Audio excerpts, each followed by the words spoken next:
தமிழ்நாடு கலை அறிவியல் கல்லூரியின் ஆண்டு விழா கல்லூரி வளாகத்தில் உள்ள முனைவர் மாரப்ப கவுண்டர் ஆறுசாமி கலையரங்கில் நடைபெற்றது. கல்லூரியின் செயலர் மற்றும் இயக்குனர் டாக்டர் சி. வாசுகி தலைமையில் நடைபெற்ற விழாவில் கல்லூரியின் முதல்வர் முனைவர் சங்கீதா ஆண்டறிக்கை வாசித்தார்.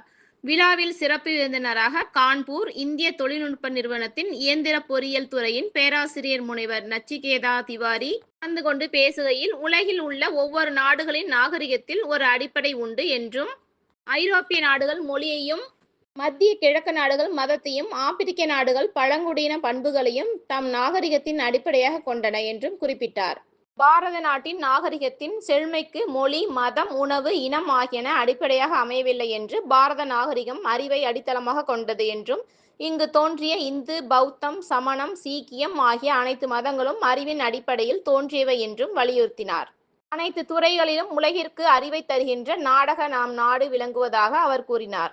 தொடர்ந்து நிகழ்ச்சியில் முதல் மதிப்பெண் பெற்ற மாணவர்களுக்கு சான்றிதழ்களையும், சிறந்த துறை, சிறந்த ஆராய்ச்சி துறை ஆகியவற்றுக்கான சுழற்கோப்பையையும் சிறப்பு விருந்தினர் வழங்கி கௌரவித்தார். விழாவில் நிறைவில் மாணாக்கரின் கண்கவர் கலை நிகழ்ச்சிகள் நடைபெற்றன.